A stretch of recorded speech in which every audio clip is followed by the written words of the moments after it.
Bismillah. Assalamualaikum Ustaz.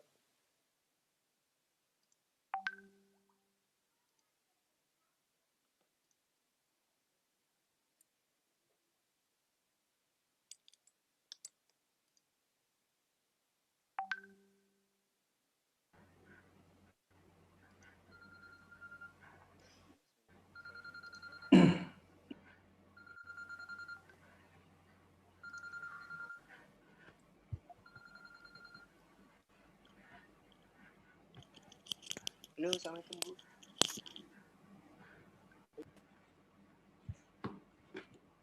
Assalamualaikum. Cek, cek, cek.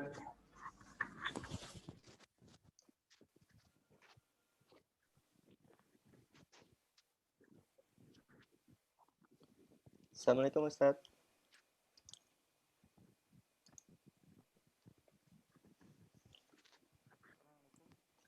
Assalamualaikum Ustaz.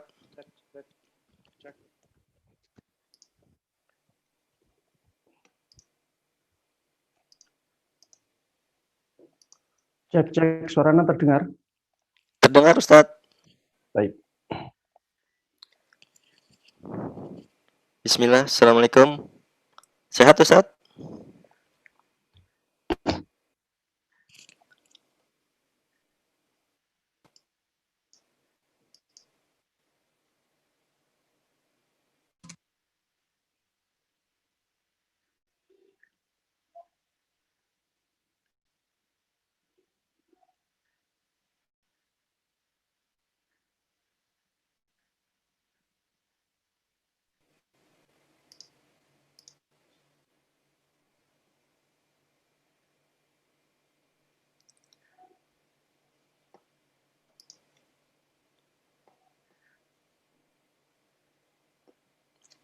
Bismillah Ustaz. Assalamualaikum.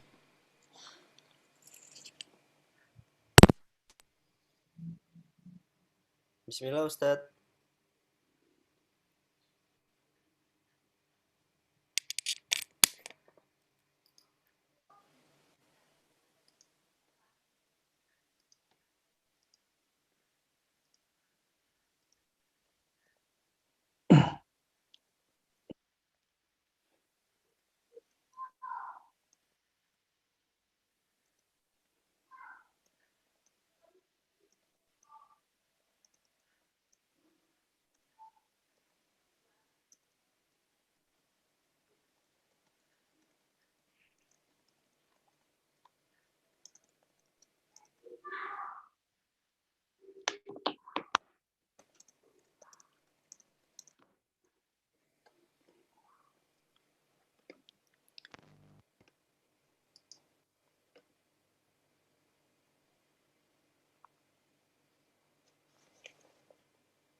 Bismillah. Assalamualaikum warahmatullahi wabarakatuh Ustaz.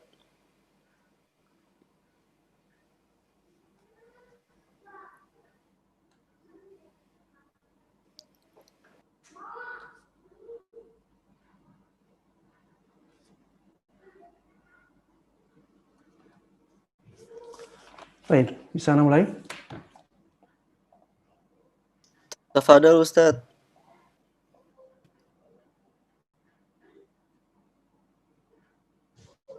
Baik.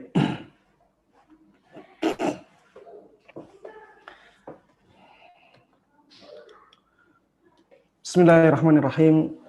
Assalamualaikum warahmatullahi wabarakatuh. Innal hamdalillah nahmaduhu wa nasta'inuhu wa nastaghfiruh wa na'udzu billahi min syururi anfusina wa min sayyiati a'malina. May yahdihillahu fala mudhillalah wa may yudlil fala hadiyalah. Wa asyhadu an la ilaha illallah wahdahu la syarika lah wa asyhadu anna Muhammadan 'abduhu wa rasuluh. sallallahu alaihi wa ala alihi wa sahbihi wa man tabi'ahum bi ihsanin ila yaumil liqa'i. Para jemaah sekalian, kaum muslimin dan kaum muslimat, a'azzani Allah wa iyyakum.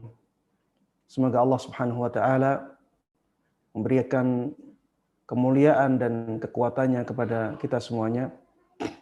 Alhamdulillah, pada hari yang mulia ini, hari Jumat yang memiliki banyak keistimewaan, Allah Subhanahu wa taala mempertemukan kita dalam amalan yang mulia ini, yaitu amalan menuntut ilmu agama. Mudah-mudahan Allah Subhanahu wa taala memberikan kepada kita semuanya keikhlasan niat dalam melakukan amalan yang mulia ini, dan mudah-mudahan Allah Subhanahu wa taala dengan amalan yang mulia ini memberikan kita semuanya ilmu yang berkah, ilmu yang bermanfaat, ilmu yang bisa menjadikan kita semuanya bahagia dan mulia di dunia ini dan di akhirat nanti.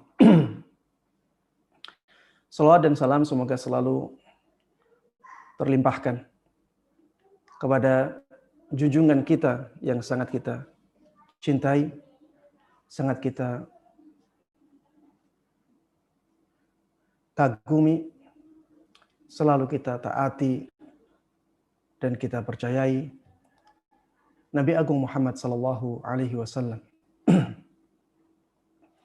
Mudah-mudahan salawat dan salam tersebut juga terlimpahkan kepada seluruh keluarga beliau, seluruh sahabat beliau, dan seluruh kaum muslimin yang mengikuti beliau dan para sahabatnya dengan baik hingga hari akhir nanti.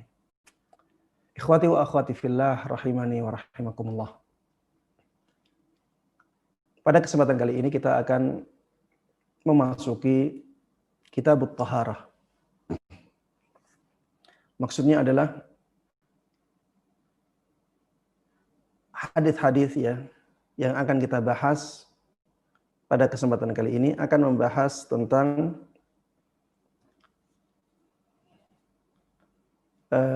at-targhib wa tarhib yang berhubungan dengan Kitabut Taharah.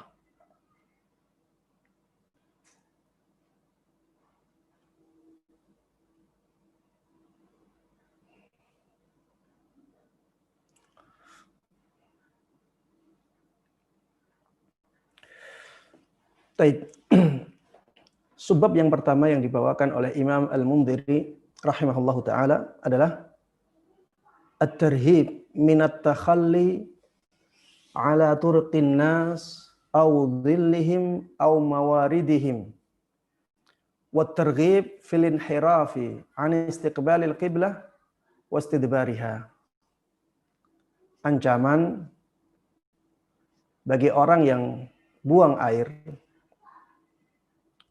bagi orang yang buang air di jalan-jalan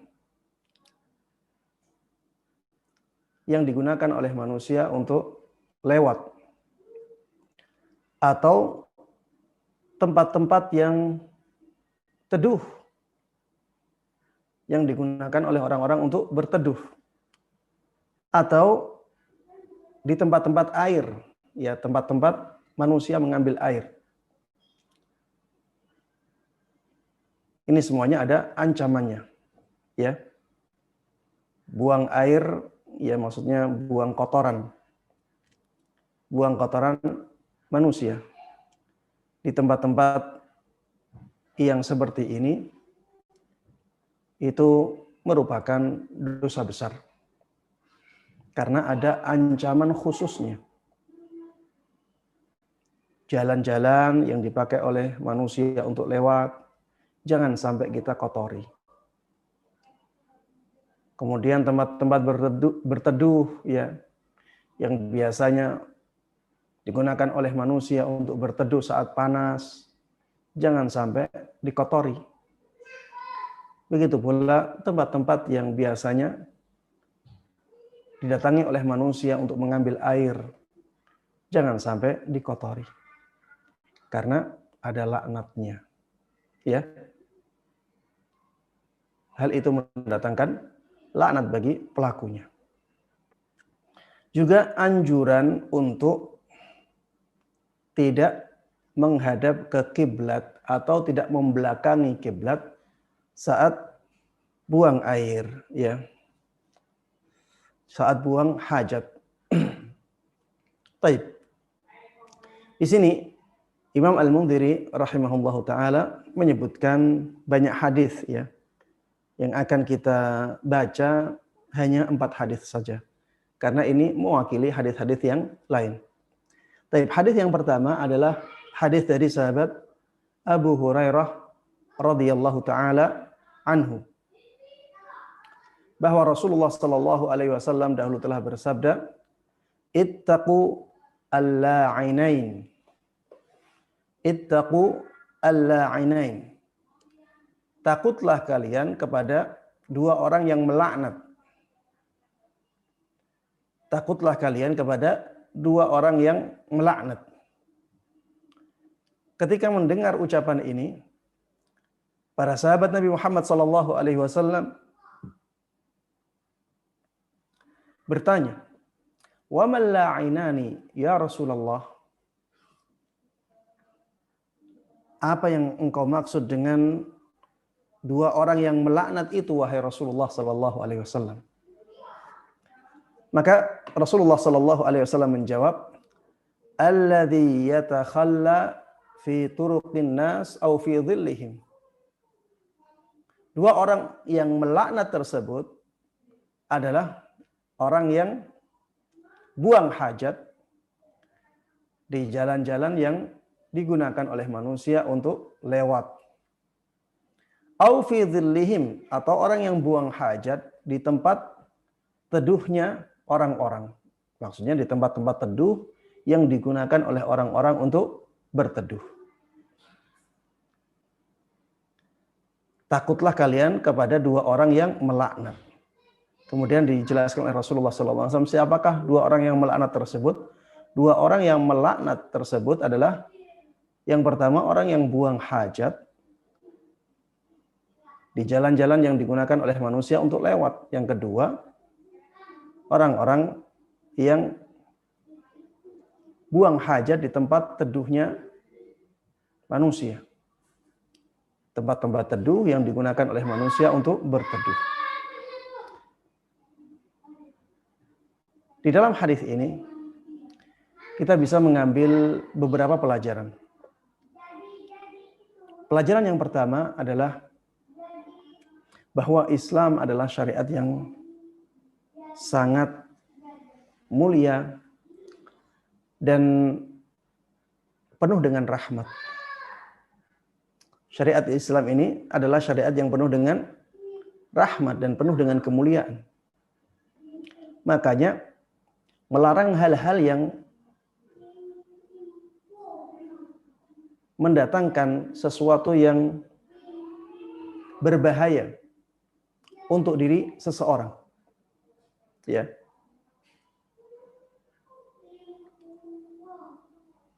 Seperti ini, ya, orang yang buang hajat di jalan-jalan yang digunakan oleh manusia untuk lewat, ini akan membahayakan diri dia.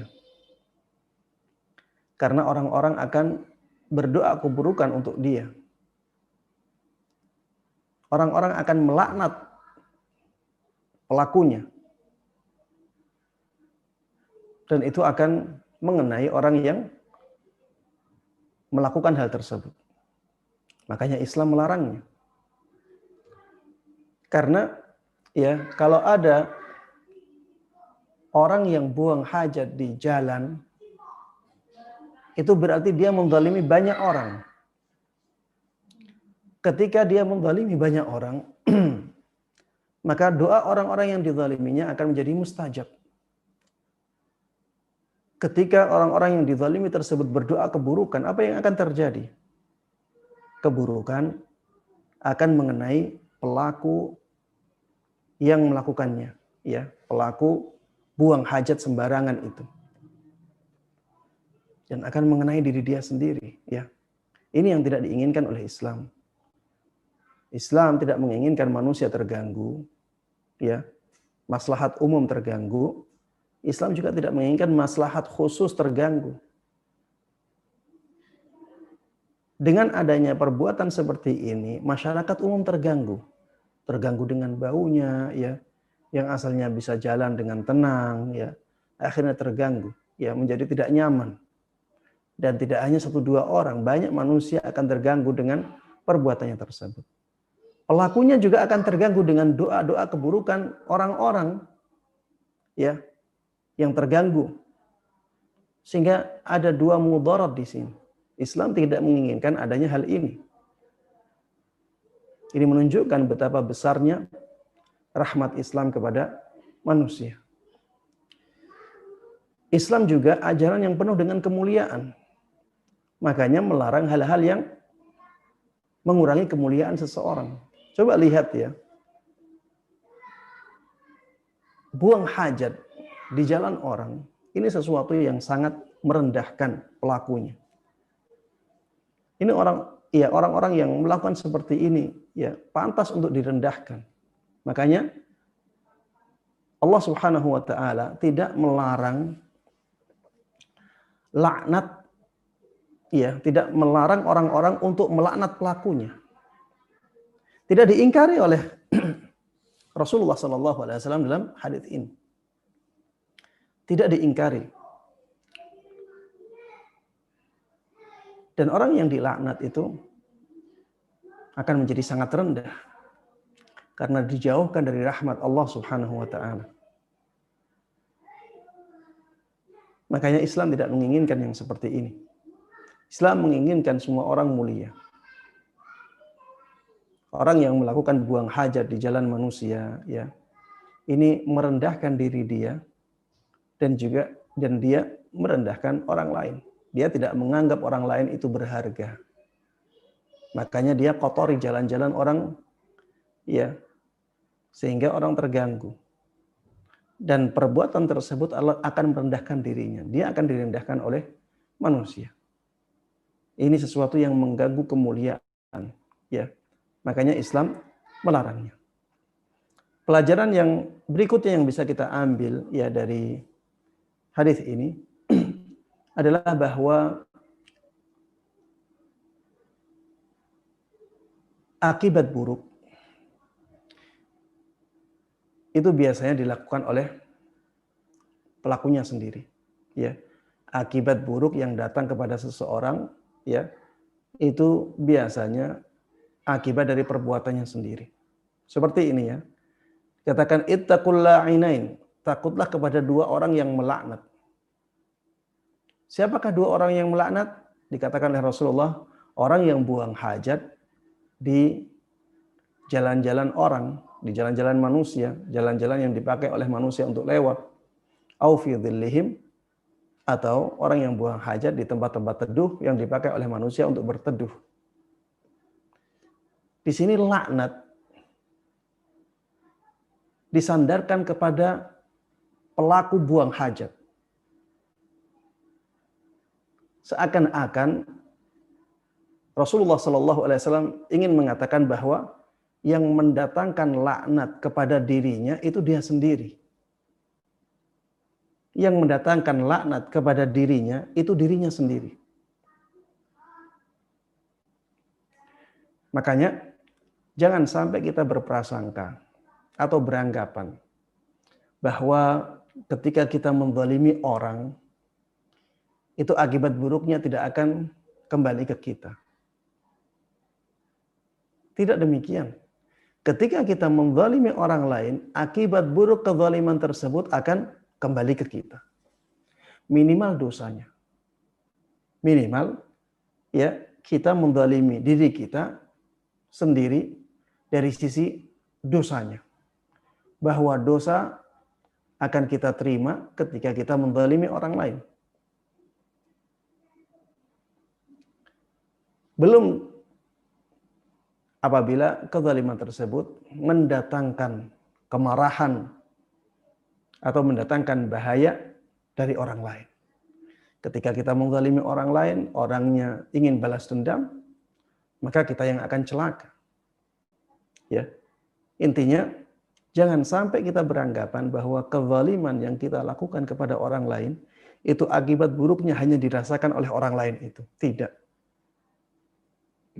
Justru kita yang akan mendapatkan bahaya yang lebih besar dari bahaya yang diterima oleh orang lain tersebut. Karena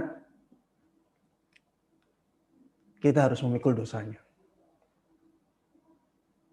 Dan dosa tersebut tidak akan dihapuskan oleh Allah Subhanahu wa taala kecuali orang yang kita zalimi memaafkan kita. Kalau tidak seperti itu, maka dosa tersebut akan dipikul oleh orang yang melakukan kezaliman sampai di akhirat nanti. Na'udzubillahi min dzalik. Ini pelajaran yang sangat berharga dari hadis ini. Orang ini melaknat, ya seakan-akan melaknat dirinya sendiri. Karena apa? Karena dengan perbuatannya tersebut, manusia akan melaknat dia. Dan laknat manusia itu karena perbuatan dia. Makanya disebut oleh Rasulullah SAW, dia sendiri yang melaknat dirinya sendiri. Maka jangan sampai menjadi orang-orang yang seperti ini. Taib.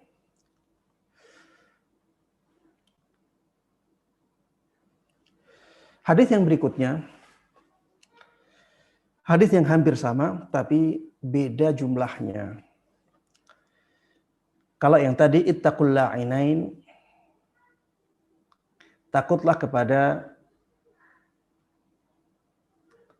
dua orang yang melaknat. Kalau di dalam hadis ini ittaqul mala'in ats-tsalath. Takutlah kepada tiga tempat yang mendatangkan laknat.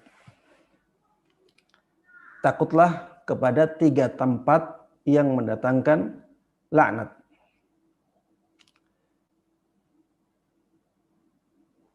Yang pertama, al-baraza fil mawarid. Yaitu buang air besar di tempat manusia mengambil air. Buang air besar di tempat manusia mengambil air. Seperti sumur, ya, atau misalnya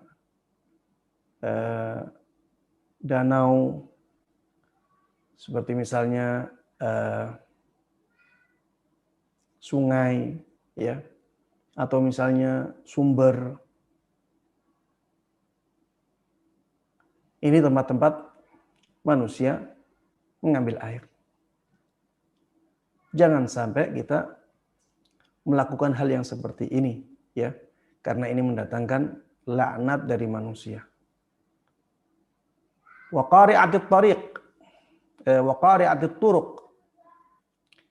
Tempat yang kedua adalah ya jalan. Jalan manusia.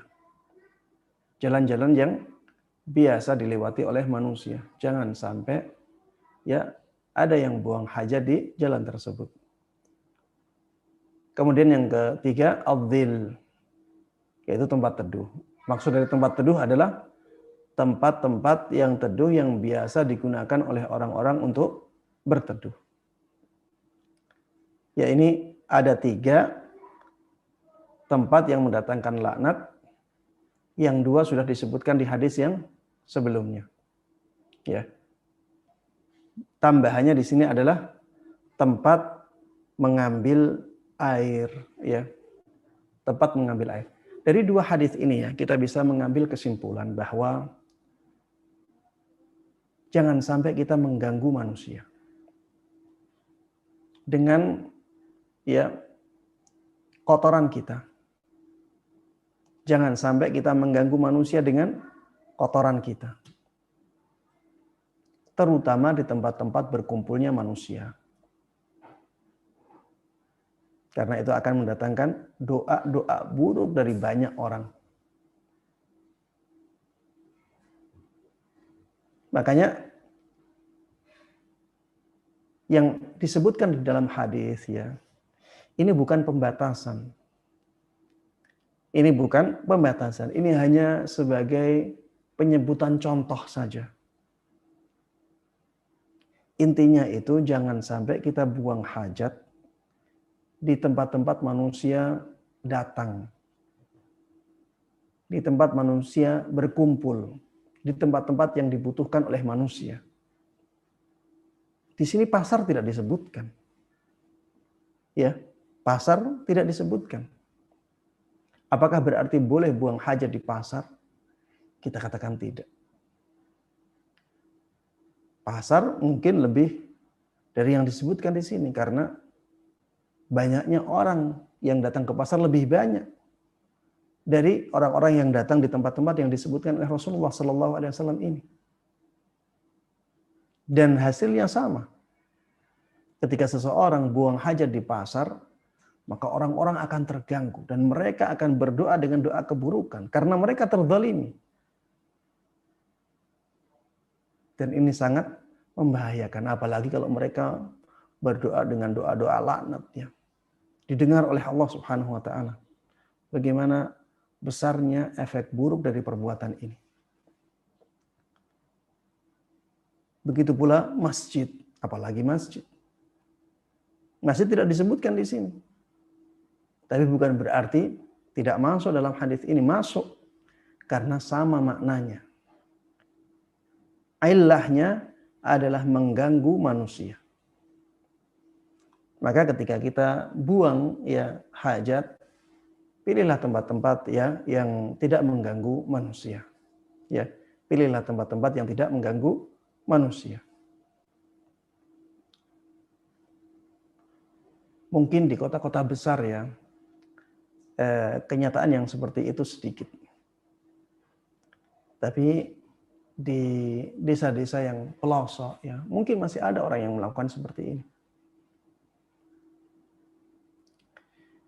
Dan orang yang di kota pun bisa jadi dia mengalami keadaan. Bisa jadi dia mengalami keadaan seperti ini ketika dia misalnya bepergian jauh ya. Ketika dia bepergian jauh kemudian tidak mendapatkan toilet. Maka jangan sampai buang air sembarangan. Jangan sampai buang hajat di tempat-tempat sembarangan. Hati-hatilah dengan doa-doa keburukan dari orang lain yang kita zalimi. Dan di sini ya disebutkan yatakhalla. Biasanya kalau kata-kata yatakhalla atau al-baraz itu biasanya adalah buang air besar BAB. Tapi bukan berarti BAB saja yang masuk dalam hadis ini. Tapi juga kencing masuk dalam hadis ini. Dan di kota-kota masih banyak terlihat ada orang-orang yang buang air kecil di tempat yang sembarangan. Misalnya di terminal ya. Di terminal itu tempat orang berkumpul. Tempat orang datang ke sana. Masih banyak kita lihat ya dan kita rasakan orang-orang yang mengganggu manusia di sana. Buang air kecil ya di belakang bis. Buang air kecil ya di belakang ban-ban bis. Ini juga termasuk di antara dosa besar ya. Kenapa? Karena itu mendatangkan laknat. Dan disebutkan oleh Rasulullah Shallallahu Alaihi Wasallam sebagai ya perbuatan melaknat diri sendiri. Maka jangan sampai ini dilakukan. Karena ya mudaratnya besar. Jadi mudaratnya itu akan dirasakan oleh banyak orang, akan dirasakan oleh masyarakat umum, juga akan dirasakan oleh pelakunya. Berapa sih kita nyewa toilet itu? Hanya 2.000, 3.000, maksimal 5.000 ya. Apakah kita mau ya menghemat uang 5.000 tapi mendapatkan laknat dari banyak orang? Na'udzubillahi min dzalik. Jangan sampai kita melakukan yang demikian, ya. Masuk ke Thailand. Masuklah ke Thailand, bayar uang tidak ada masalah. Nanti akan diganti oleh Allah Subhanahu wa taala apabila memang Allah Subhanahu wa taala menakdirkan kita mendapatkan rezeki. Baik. Hadis yang berikutnya adalah hadis dari Hudzaifah ibn Usaid. Hudzaifah ibn Usaid, dan ini menunjukkan bahwa hadis ini memberikan pelajaran yang berharga bagi kita, bahwa yang mendatangkan laknat tidak hanya buang air atau buang hajat, tapi seluruh perbuatan yang menjadikan manusia terganggu. Rasulullah Shallallahu Alaihi Wasallam dalam hadis ini mengatakan, "Man adzal muslimina fi turuqihim wajabat alaihi la'natuhum." Barang siapa yang mengganggu kaum muslimin di jalan-jalan mereka, maka dia mendapatkan laknatnya mereka. Dia mendapatkan laknat dari mereka, dari kaum muslimin. Barang siapa yang mengganggu kaum muslimin di jalan-jalan mereka, maka dia wajib terkena laknatnya mereka.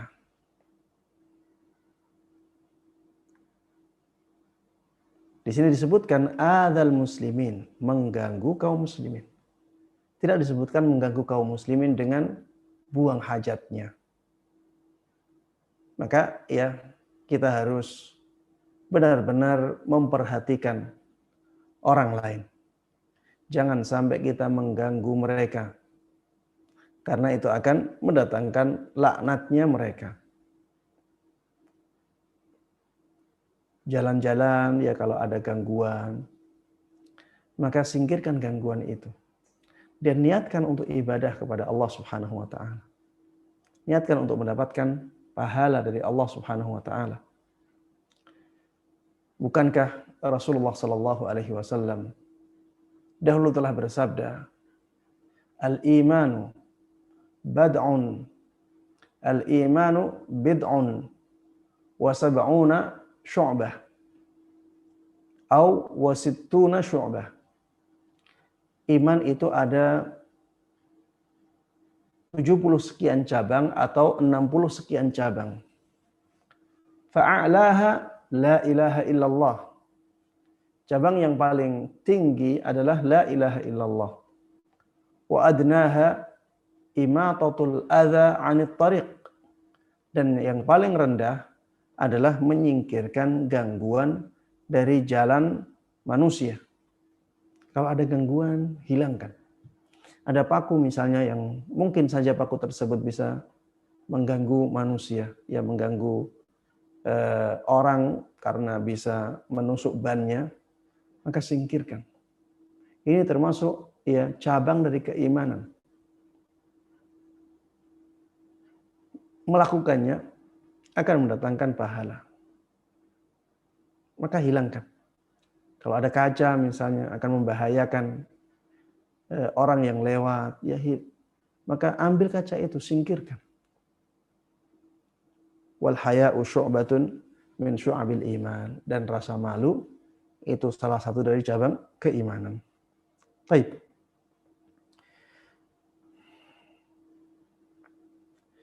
Hadis yang berikutnya adalah hadis yang diriwayatkan dari sahabat Abu Hurairah.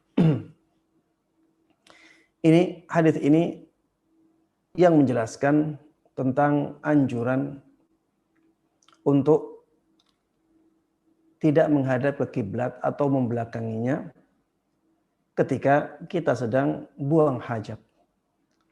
Ini untuk memuliakan memuliakan kiblat Allah Subhanahu wa taala. Dari sahabat Abu Hurairah radhiyallahu taala anhu, beliau berkata bahwa Rasulullah sallallahu alaihi wasallam dulu pernah bersabda, "Man lam yastaqbilil qiblah wa lam yastadbirha fil gha'id, kutiba lahu hasanatan wa muhiya anhu sayyi'atan."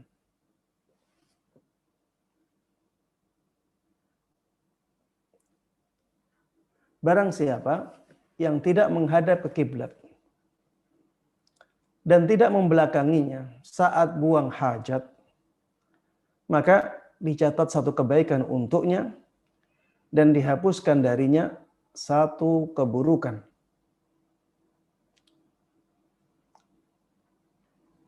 Maka sebisa mungkin ya kita tidak menghadap ke kiblat atau membelakanginya ketika buang hajat. Karena di sana ada pahala. Ada satu kebaikan yang akan kita dapatkan dan kita akan dihapuskan dari kita ya satu keburukan. Ustadz, bagaimana kalau di dalam rumah, Ustadz? Bagaimana kalau di dalam rumah? Apakah hadis ini masih berlaku? Maka kita katakan masih berlaku.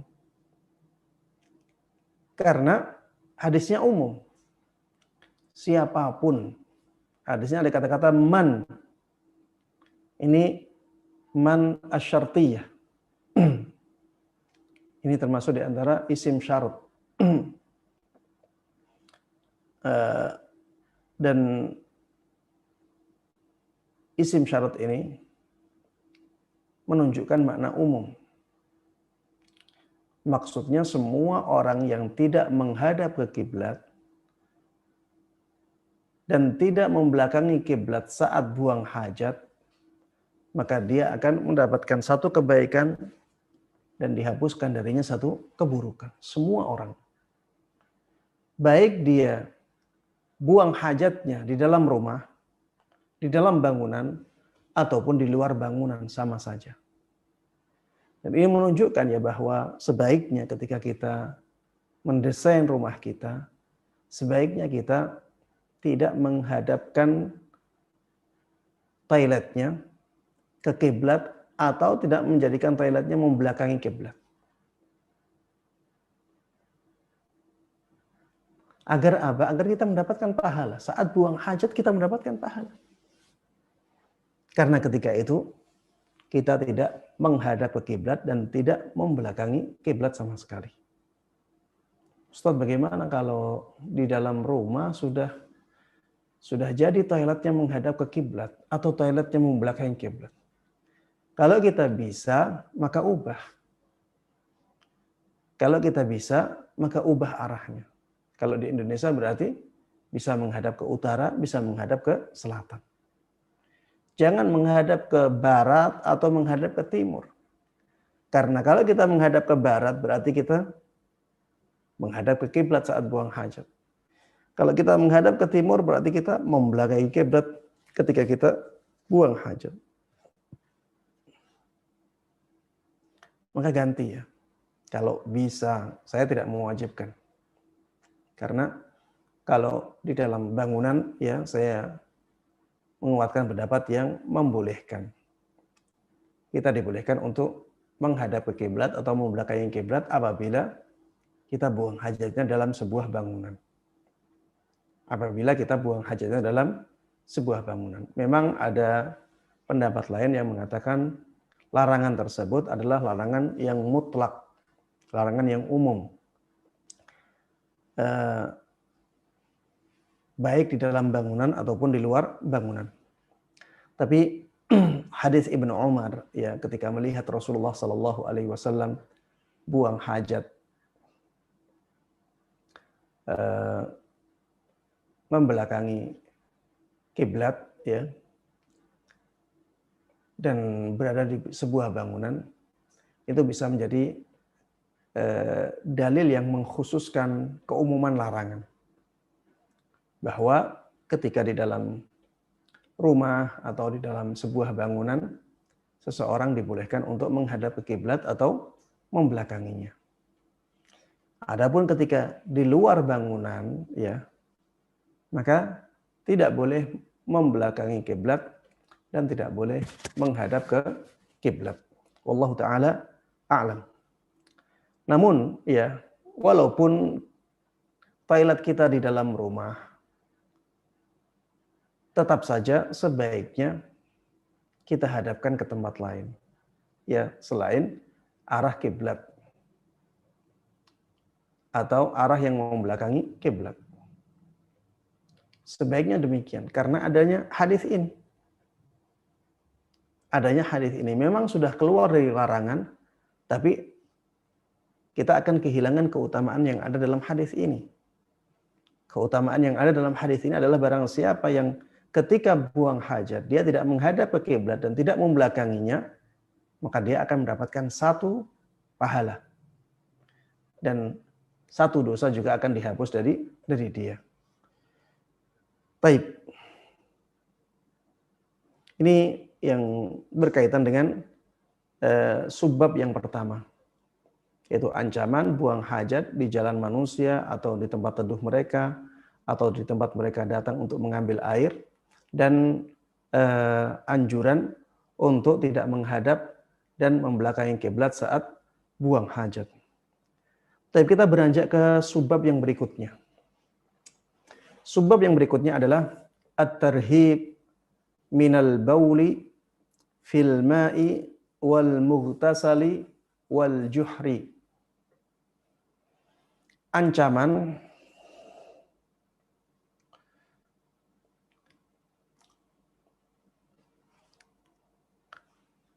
dalam perbuatan kencing di air. Maksudnya kencing di air ini, air tersebut air yang tidak mengalir. Kencing di air maksudnya di tempat yang di air yang tidak mengalir. Dan ancaman dalam tindakan kencing di tempat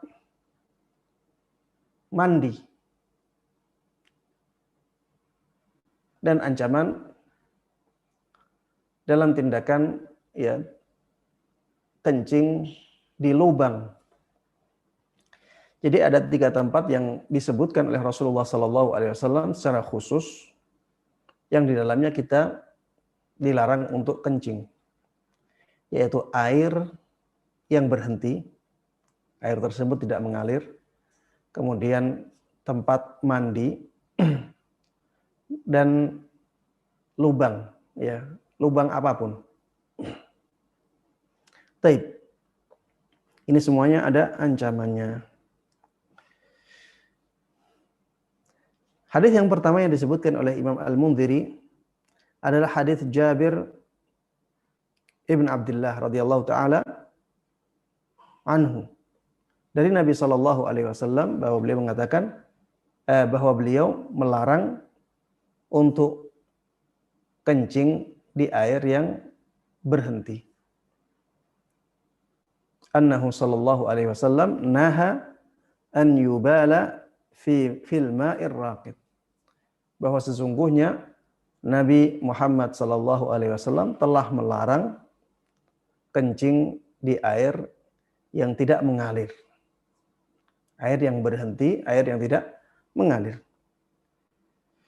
Ketika ada larangan, maka pada asalnya menunjukkan makna haram. Pada asalnya menunjukkan makna haram. Maka jangan sampai kita kencing di air yang berhenti. Seperti misalnya di beberapa tempat, beberapa tempat ada tempat berkumpulnya air. Biasanya manusia ngambil air di situ. Atau manusia biasanya mandi di situ atau wudhu di situ. Dan tempatnya benar-benar tidak mengalir Mungkin danau bisa dimasukkan ke sini. Atau mungkin semacam danau tapi kecil. Kalau danau kan besar Ada semacam danau tapi kecil. Dan di situ ada sumbernya. Tapi biasanya sumbernya tidak kuat. Dan air di tempat situ tidak mengalir ke tempat yang lainnya. Atau misalnya di sumur. Di sumur biasanya tempatnya tidak dialirkan ke tempat lain.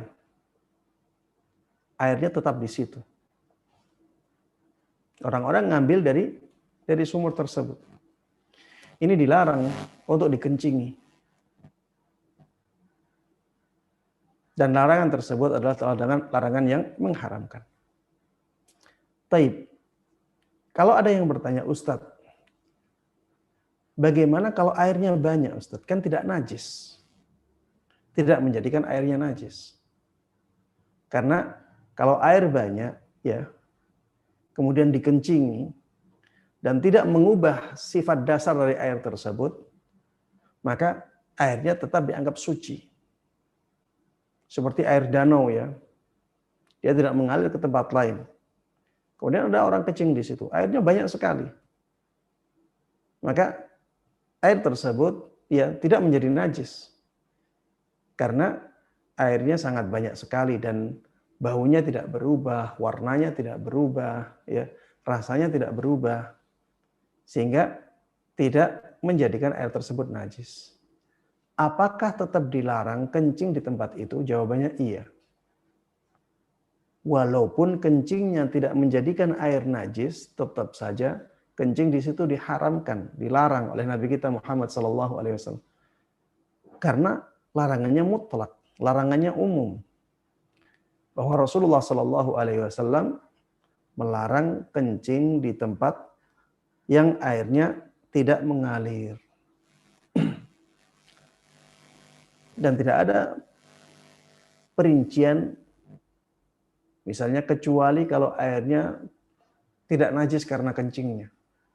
Kecuali kalau airnya banyak. Tidak ada pengecualian seperti itu. Di sini hadisnya umum dalam semua keadaan. Taib. Hadis yang kedua. Hadis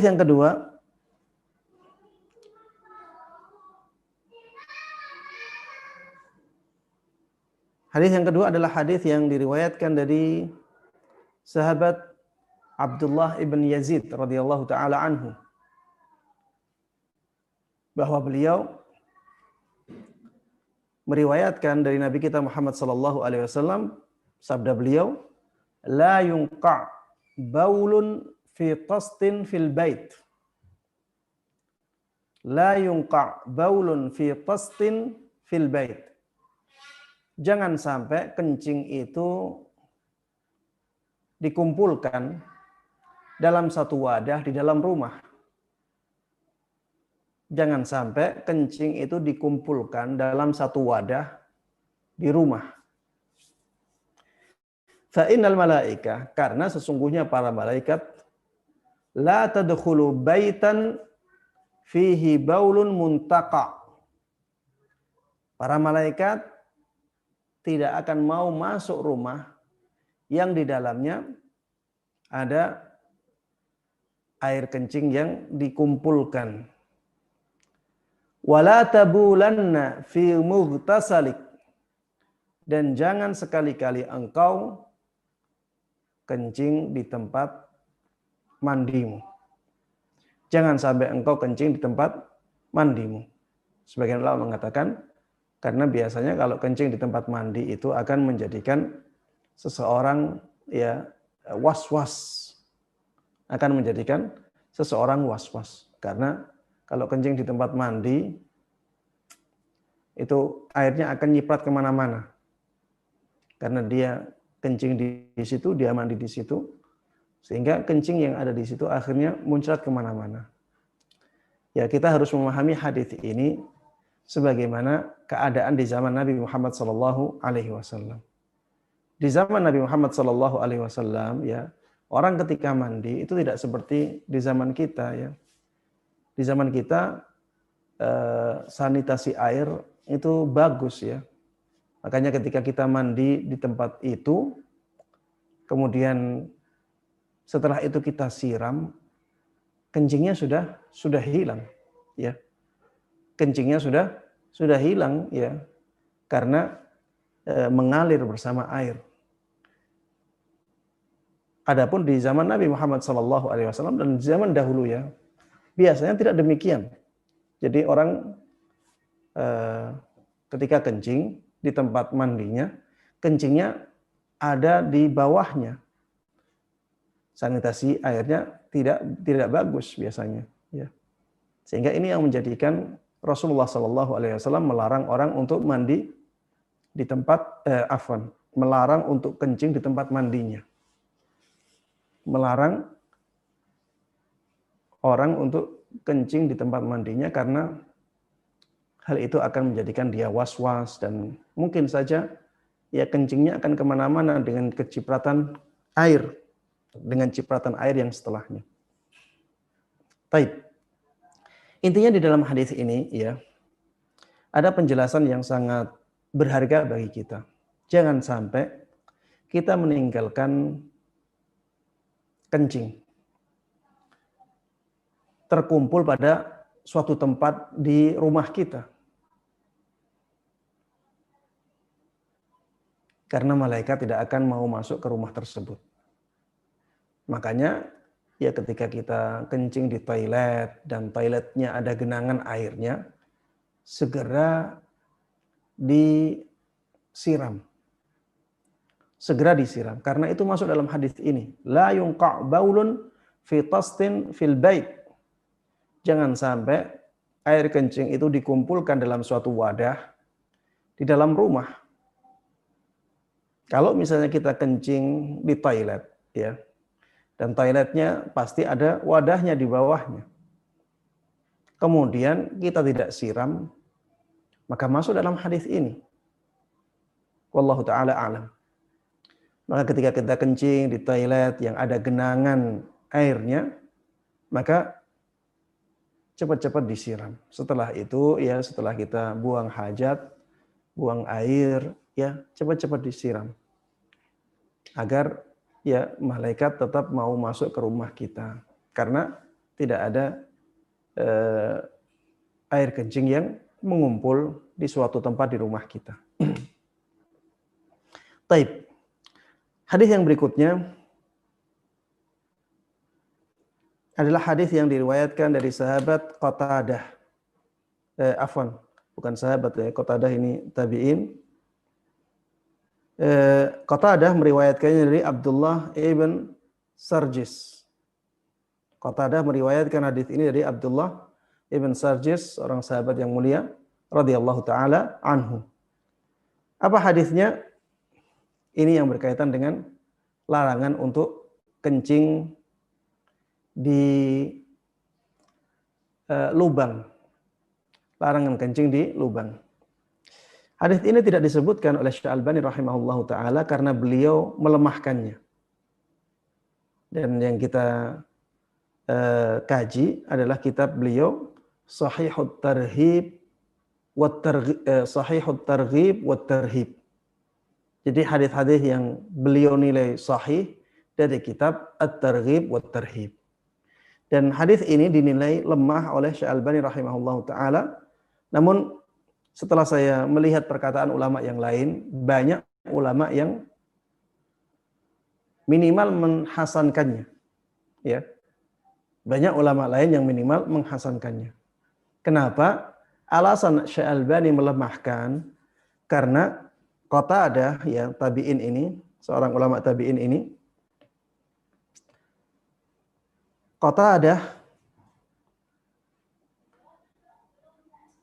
dikatakan oleh sebagian ulama ahli hadis tidak pernah mendengar dari sahabat kecuali satu sahabat.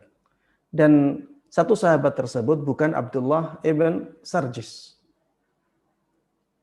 Sehingga bisa dikatakan Qatadah di sini tidak mendengar dari Abdullah ibn Sarjis sehingga ada keterputusan dalam sanad ini.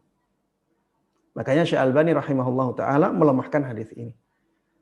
Tapi ternyata ya dalam nukilan yang lain, banyak nukilan yang lain yang menyatakan bahwa Qatadah pernah mendengar dari Abdullah ibn Sarjis.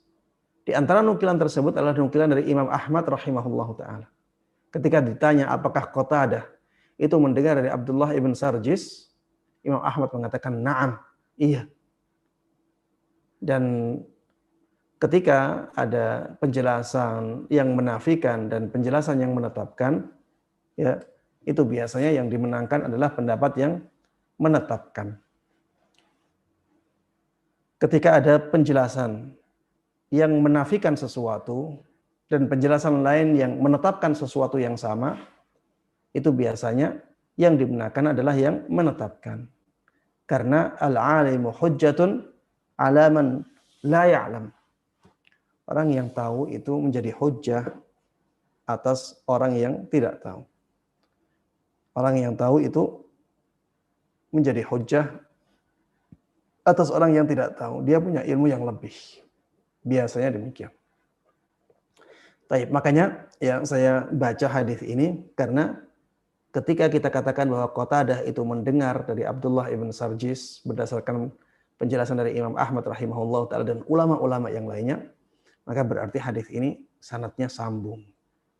Berarti bisa dijadikan sebagai hujjah. Hadis ini diriwayatkan oleh Imam Abu Dawud dan Imam Abu Dawud juga tidak mengkritisi sama sekali. Baik. Abdullah ibn Sarjis radhiyallahu taala anhu mengatakan anna Rasulullah sallallahu alaihi wasallam naha an yubala fil juhri. Bahwa Rasulullah sallallahu alaihi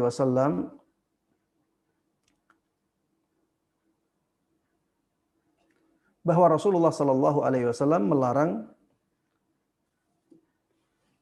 kencing di lubang. Rasulullah sallallahu alaihi wasallam melarang kencing di lubang. Dan larangan itu pada asalnya menunjukkan hukum apa? Hukum haram. Larangan itu pada asalnya menunjukkan hukum haram. Kecuali ada dalil yang menunjukkan bahwa larangan tersebut bukan larangan yang mengharamkan. Baik. Orang-orang bertanya kepada Qatadah ketika menyampaikan hadis ini. Ma yukrahu minal bauli fil juhri. Apa yang menjadikan kencing di lubang itu dibenci? Qal, maka Qatadah rahimahullahu taala mengatakan kana yuqal innaha masakinul jin. Karena dulu dikatakan oleh orang-orang bahwa sesungguhnya lubang-lubang itu rumahnya jin. Bahwa sesungguhnya lubang-lubang itu rumahnya jin. Dan ini bukan hadis Nabi Muhammad SAW, hanya saja ini perkataan dari seorang tabi'in, ya Qatadah. Ini juga bukan perkataan sahabat Abdullah ibn Sarjis. Makanya sebagian ulama juga menyaksikan penjelasan ini. Sebagian ulama tidak menerima penjelasan ini. Namun sebenarnya ya penjelasan ini, penjelasan Qatadah ini dikuatkan oleh kejadian yang ada di zaman sahabat Nabi Muhammad SAW. Ada seorang sahabat Nabi Muhammad SAW yang kencing di sebuah lubang.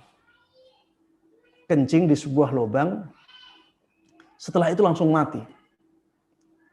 Setelah itu langsung mati. Kejadian ini dalam hadis yang sahih ya. Maksudnya riwayatnya sahih kejadian ini. Dan setelah itu orang-orang mendengar suara tanpa rupa. Orang-orang mendengar suara tanpa rupa dalam bentuk syair. Yang inti dari syair tersebut, kami telah membunuh ya sahabat itu. Kami telah membunuh sahabat itu. Inti dari syair tersebut seperti itu. Dan tidak ada kesalahan dari sahabat itu kecuali kencing di lubang. Ya. Dan ini menguatkan ya penjelasan dari Imam Qatadah rahimahullahu taala.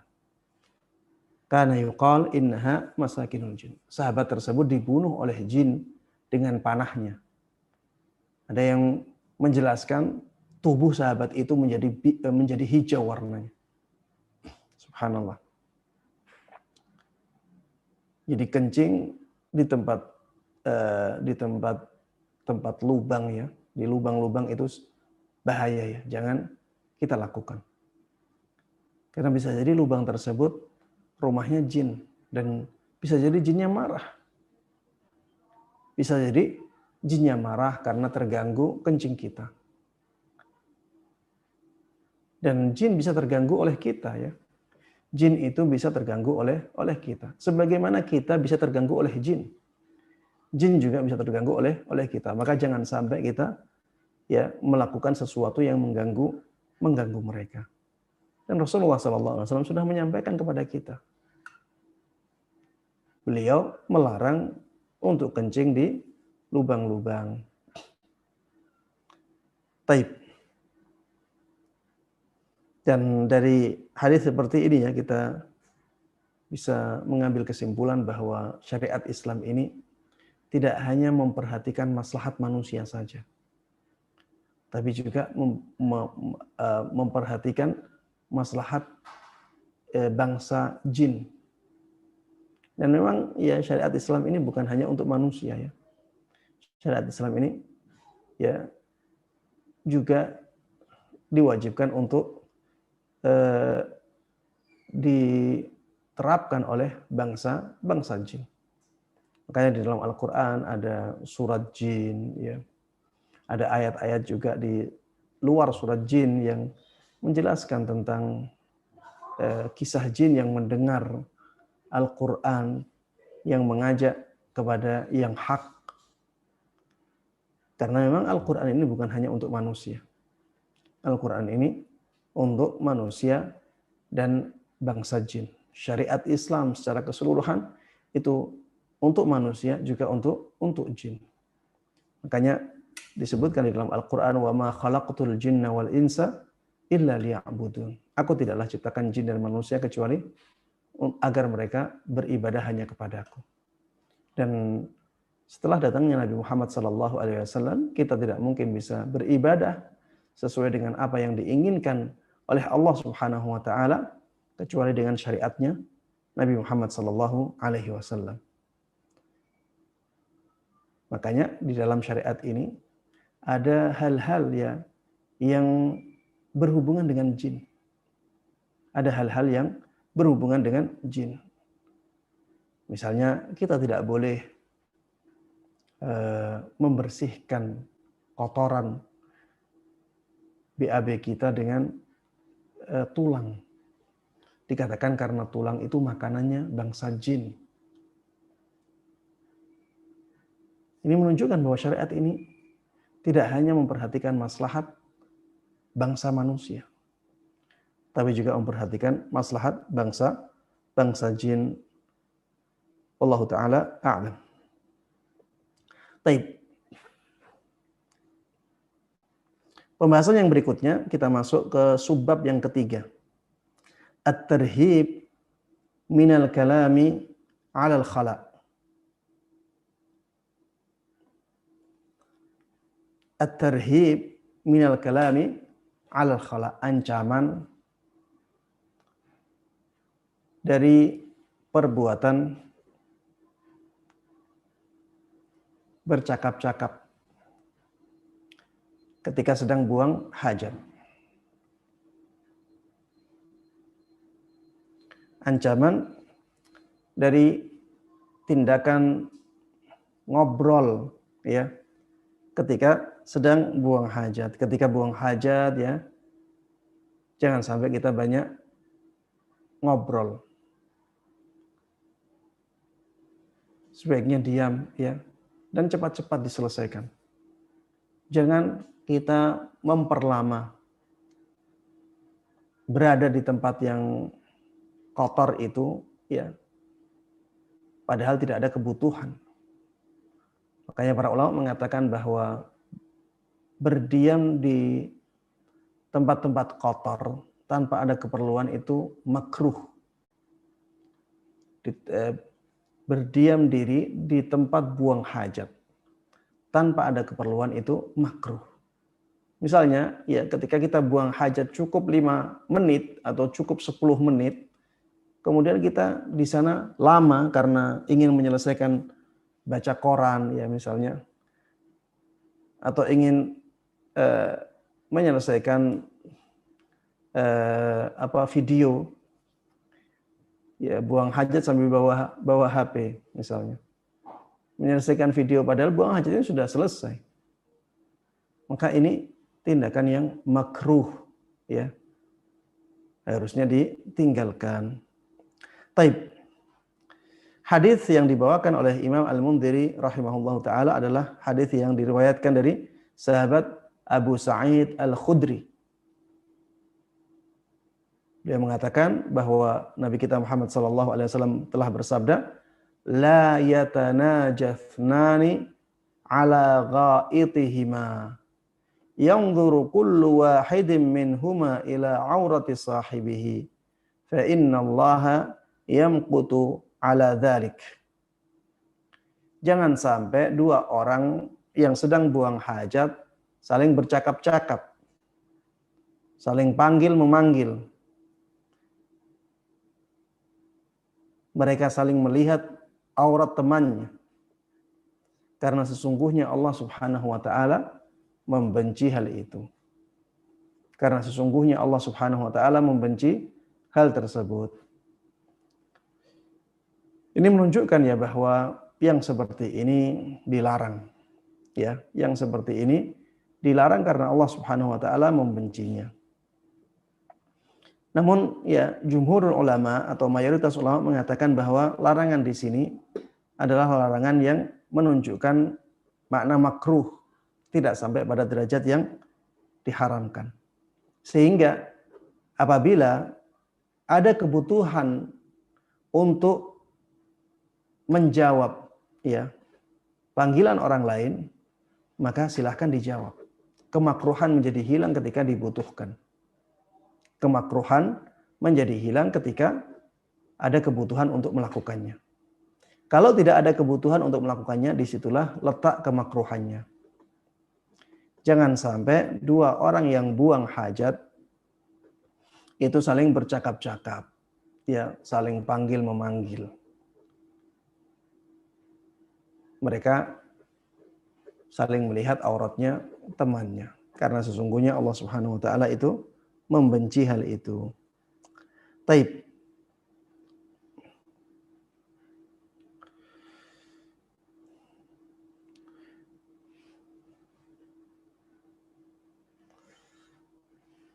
Hadis yang berikutnya hampir sama dengan hadis sebelumnya dan perbedaannya hanya pada perbedaan redaksi saja. Di sini disebutkan la yakhruju ar-rajulan yadribanil gha'ita kashifaini auratihima yatahaddatsan. Jangan sampai ada dua orang yang pergi ke tempat buang hajat. Keduanya membuka auratnya masing-masing dan bercakap-cakap dalam keadaan yang seperti itu. Fa innallaha yamqutu ala dzalik, karena sesungguhnya Allah Subhanahu wa taala marah ya, Allah Subhanahu wa taala benci kepada perbuatan atau tindakan yang demikian. Hadis yang ketiga juga ya hadisnya sama ya, hanya beda redaksi saja. La yakhruju ithnani ilal ghaid. Jangan sampai dua orang pergi ke tempat buang hajat, fayajlisan, kemudian keduanya duduk, yatahaddatsani, dua-duanya saling bercakap-cakap, kashifaini an auratihima, padahal keduanya ya membuka auratnya. Fa innallaha yamqutu ala dzalik, karena sesungguhnya Allah Subhanahu wa taala membenci yang demikian. Membenci atau marah, ya murka terhadap tindakan yang demikian. Karena ketika buang hajat itu pasti kita membuka aurat, ya. Pada asalnya membuka aurat itu tidak diperbolehkan. Kita buka aurat untuk kebutuhan buang hajat. kemudian setelah kita buka aurat, kita santai-santai, kemudian bercakap-cakap, ya ini sesuatu yang sangat buruk, maka ya harusnya ditinggalkan. Wallahu ta'ala a'lam. Baik, demikian yang bisa Ana sampaikan dalam kesempatan kali ini. Karena bab atau subbab yang berikutnya agak panjang, karena takutnya nanti malah tidak bisa menyelesaikan, sehingga terpotong pembahasannya, maka lebih baik saya undur pembahasan tentang subbab yang berikutnya, yaitu ancaman terkena ancaman apabila air kencing mengenai baju dan yang lainnya, dan ancaman bagi mereka yang tidak menuntaskan kencingnya. Insyaallah kita akan bahas pembahasan ini di pertemuan berikutnya. Demikian yang bisa Anda sampaikan dalam kesempatan kali ini. Mudah-mudahan bermanfaat bagi kita semuanya. Mudah-mudahan Allah berkahi ilmu kita, dan mudah-mudahan Allah Subhanahu wa taala menjadikan kita semuanya orang-orang yang mendapatkan taufiknya bisa mengamalkan ilmu yang sampai kepada kita dengan baik dan mudah, dan juga bisa menyebarkannya kepada orang lain. Amin amin ya rabbal alamin. Wa sallallahu wa sallama wa baraka ala nabiyyina Muhammadin wa ala alihi wa sahbihi wa man tabi'ahum bi ihsanin ila yaumiddin. Walhamdulillahi rabbil alamin. Untuk yang berikutnya kita masuk ke sesi tanya jawab. Taib.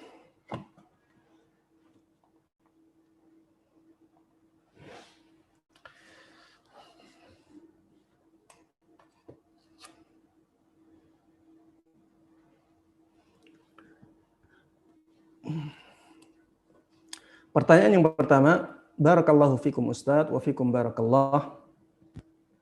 Bagaimana jika kita sedang bepergian dan tempat buang hajat di toiletnya menghadap atau membelakangi kiblat? Dan kadang kita juga tidak tahu arah kiblat ketika kita bepergian. Apa yang harus kita lakukan? Taib.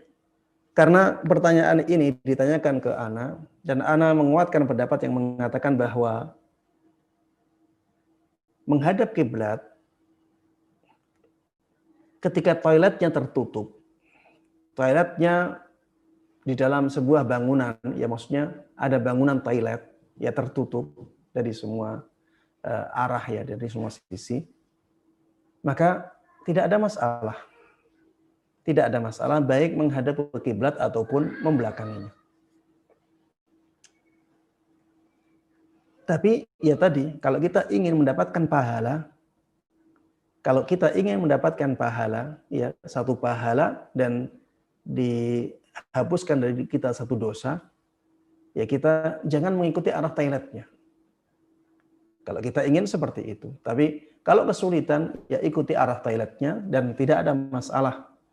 Karena Ana menguatkan pendapat yang mengatakan bahwa toilet apabila di dalam sebuah ruangan, di dalam sebuah bangunan, itu tidak ada masalah baik menghadap kiblat atau membelakanginya. Wallahu ta'ala a'lam. Apalagi kalau kita tidak tahu, ya.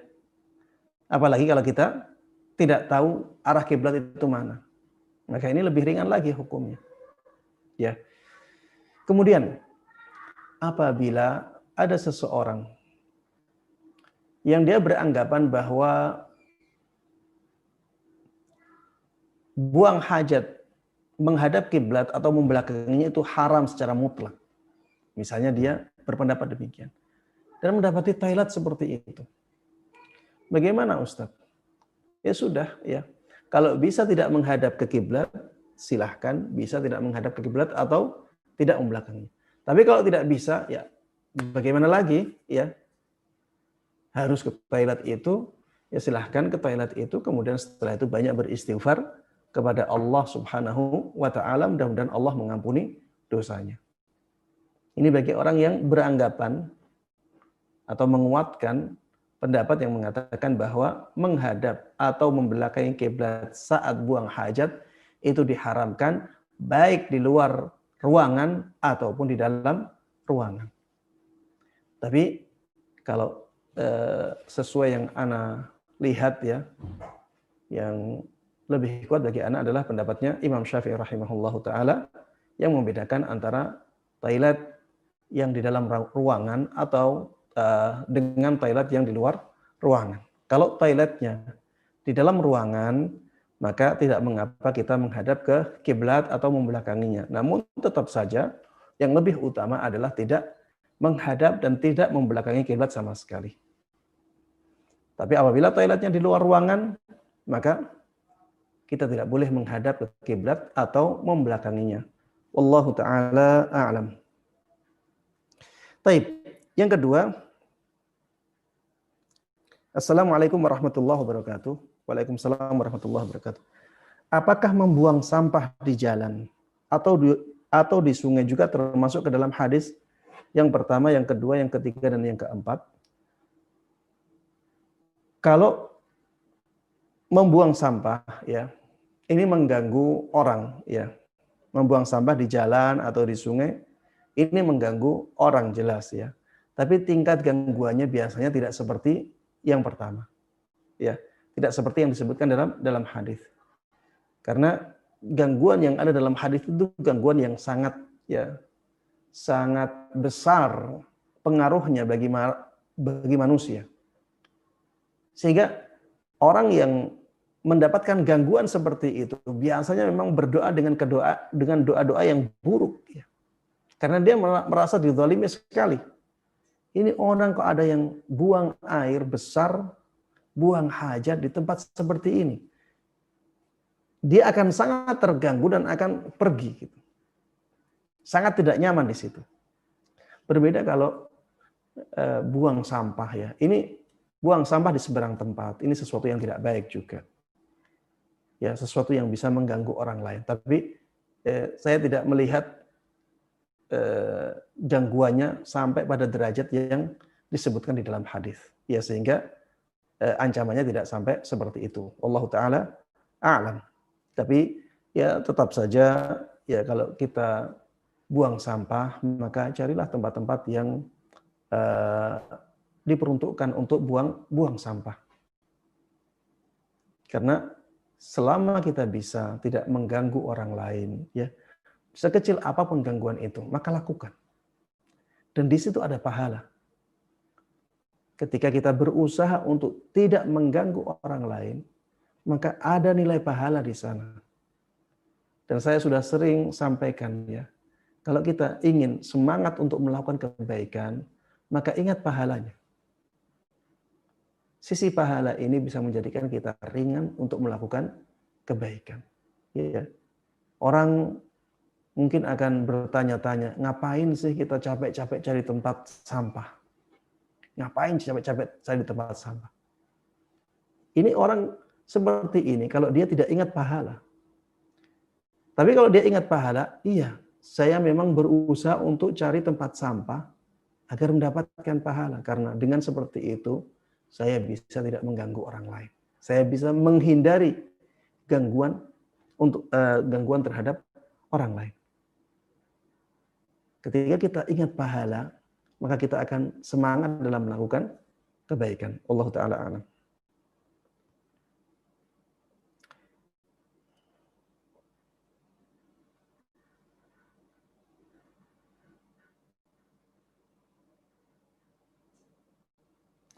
Ustadz Hafidhakumullah Ta'ala, mana yang utama? Kita diselamatkan azab kubur atau fitnah kubur? Yang merupakan awal kita ditanya oleh malaikat.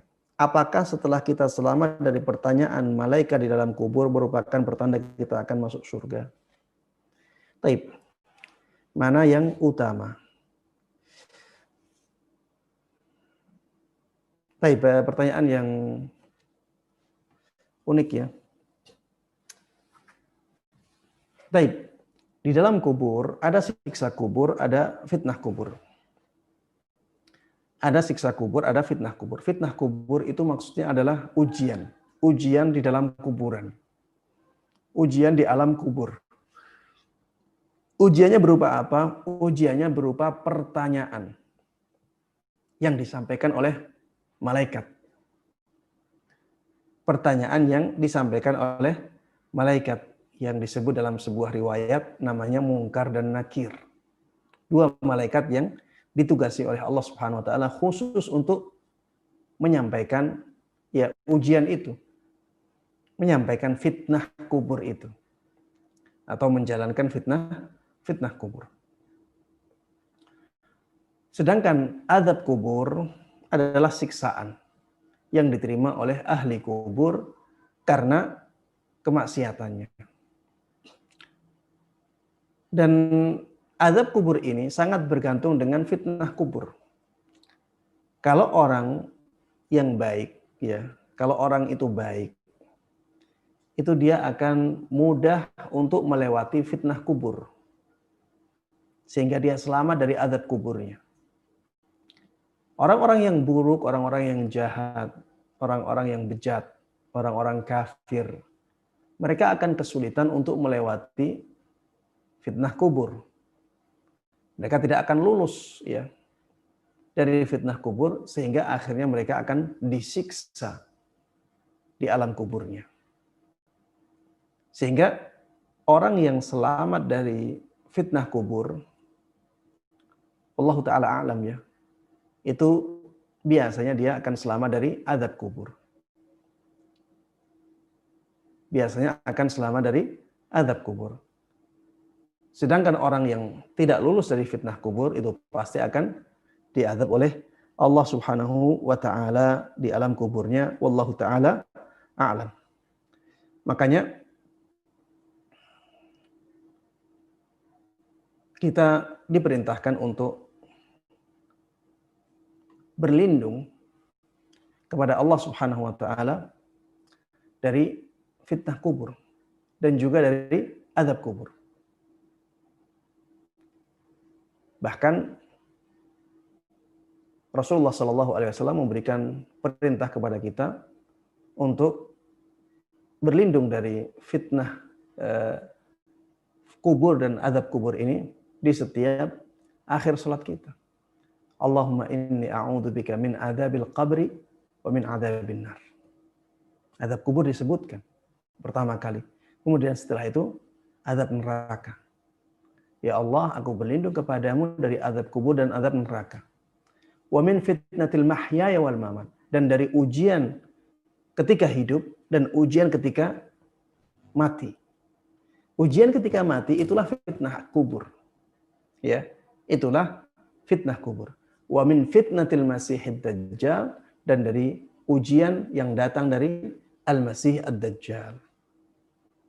Kalau kita membaca doa ini, kita akan diselamatkan oleh Allah Subhanahu wa taala dari keburukan-keburukan ini. Bahkan sebagian ulama mewajibkan doa ini di tahiyat akhir kita, di tasyahud akhir. Sebagian ulama menjelaskan bahwa doa ini wajib untuk kita baca di tasyahud akhir. Dan ini menunjukkan ya betapa pentingnya doa ini bagi manusia. Kalau kita tahu bahwa ini wajib, itu menunjukkan bahwa itu sangat penting bagi manusia. Makanya Allah sampai mewajibkan. Allah tidaklah mewajibkan sesuatu kecuali karena sesuatu tersebut sangat dibutuhkan oleh manusia. Sangat besar maslahatnya bagi manusia. Makanya semua yang diwajibkan oleh Allah Subhanahu wa taala itu maslahatnya lebih besar daripada semua yang dianjurkan oleh Allah Subhanahu wa taala. Kewajiban tidaklah diwajibkan kepada kita sebagai manusia oleh Allah Subhanahu wa taala kecuali karena maslahatnya sangat besar. Kecuali karena manfaatnya sangat besar bagi manusia. Sangat penting bagi kita. Kalau tidak begitu penting, Allah Subhanahu wa taala tidak akan mewajibkannya kepada kita. Mungkin menganjurkan iya. Tapi kalau sampai pada derajat diwajibkan, maka ini menunjukkan bahwa ini sangat penting sekali bagi manusia dan maslahatnya sangat besar sekali. Wallahu taala alam. Tapi pertanyaan yang berikutnya.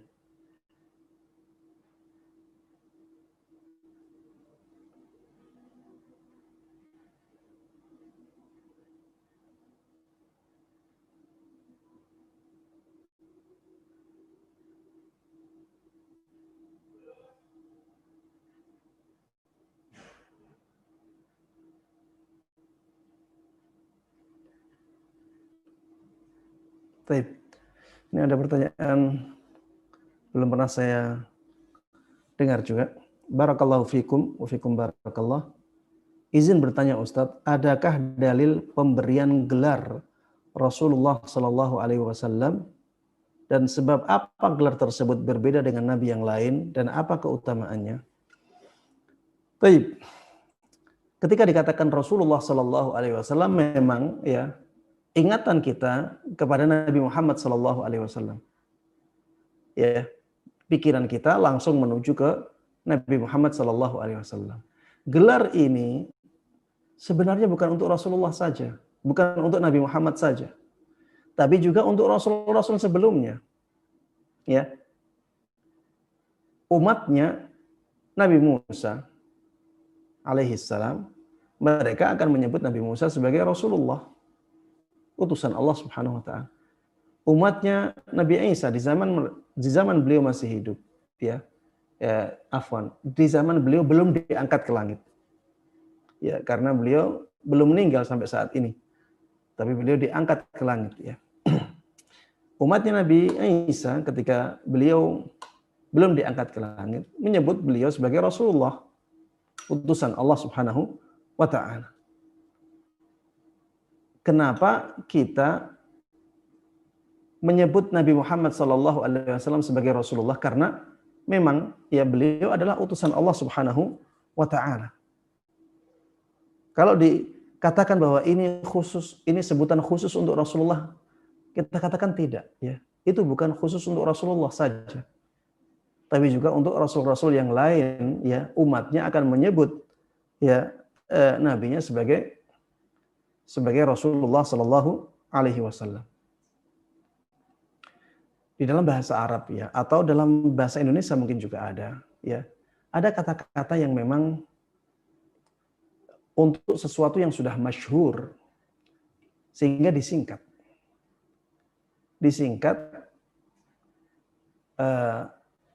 sehingga tidak perlu disebutkan namanya, ya, tidak perlu disebutkan namanya karena dengan kata-kata yang singkat itu sudah menunjukkan nama yang panjang. Kalau kita katakan Rasulullah Muhammad sallallahu alaihi wasallam, maka akan semakin panjang. Dan orang-orang sudah paham bahwa kalau yang dimaksud dengan Rasulullah dan kita sebutkan saat ini, ya karena Rasulullah kita saat ini adalah Nabi Muhammad sallallahu alaihi wasallam, ya maksudnya itu. Jadi ini bukan sebutan khusus untuk Rasulullah sallallahu alaihi wasallam, tapi semua rasul, ya, itu akan mendapatkan gelar ini. Semua rasul akan mendapatkan gelar ini.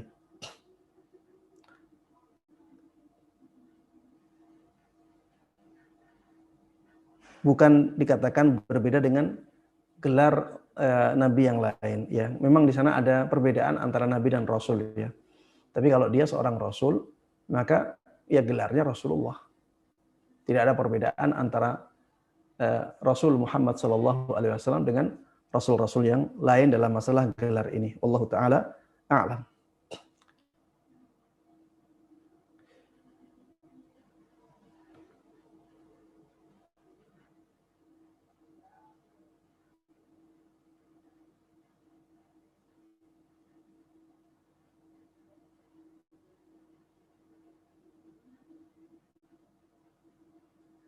Baik, ada penjelasan, ada pertanyaan. Assalamualaikum Ustaz. Waalaikumsalam warahmatullahi wabarakatuh.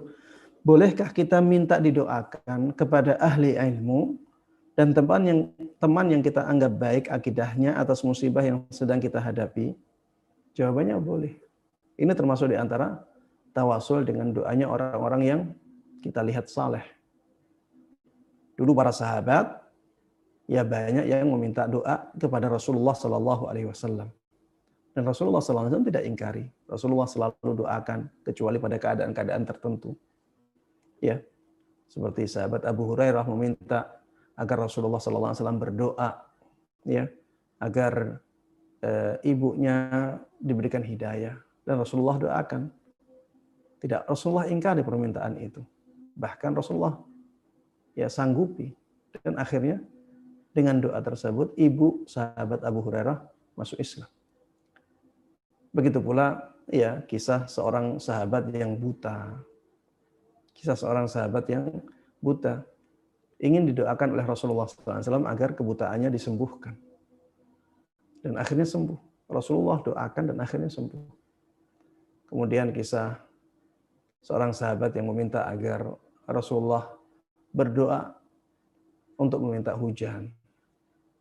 Padahal di tengah-tengah khutbah, beliau sanggupi. Beliau tidak ingkari perbuatan orang tersebut.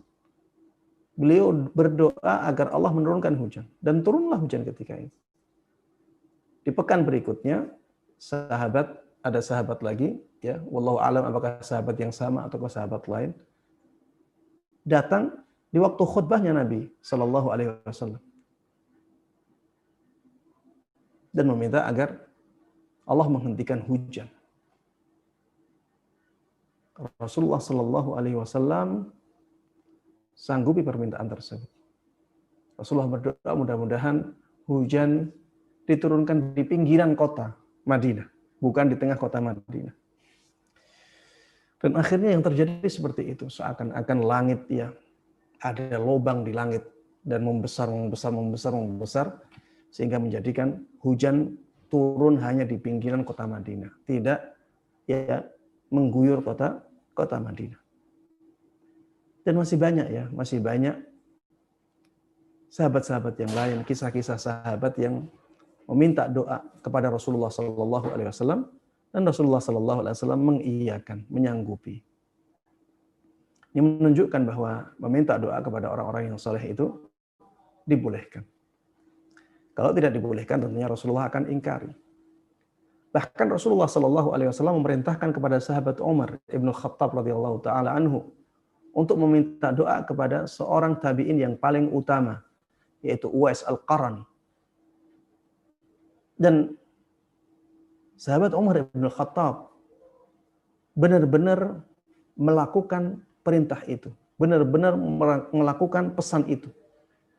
Ketika tahu ada Uwais Al-Qarni, sahabat Umar ibn Khattab radhiyallahu taala anhu menemuinya dan meminta agar Uwais Al-Qarni mendoakan kebaikan untuk sahabat Umar ibn Khattab radhiyallahu taala anhu. Bayangkan ya, seorang sahabat meminta doa kepada seorang tabi'in.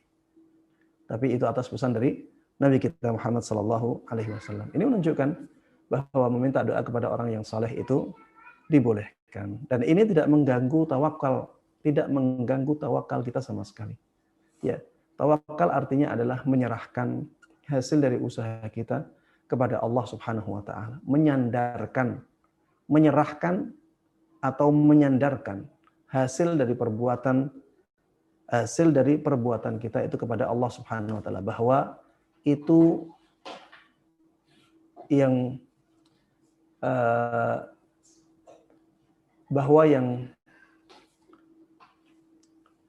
menjadikan hal itu terjadi itu Allah, bukan karena usaha kita. Inilah tawakal. Tidak mengganggu tawakal sama sekali, wallahu taala a'lam. Hanya saja sebagian ulama mengatakan sebaiknya yang seperti ini jangan diandalkan. Ya, jangan mengandalkan doa orang lain untuk kita. Sebagian ulama mengatakan demikian. Kenapa ada pesan seperti ini? Karena biasanya orang lain itu kurang perhatian terhadap diri kita. Nanti takutnya ya kita terlalu menyandarkan orang tersebut, padahal orang itu ternyata lupa terus untuk mendoakan kita. Nanti akhirnya kita yang terkena mudarat, ya. Kita sudah mengandalkan orang itu untuk mendoakan kita, ternyata orangnya tidak bisa diandalkan. Dan ini mudarat, ya.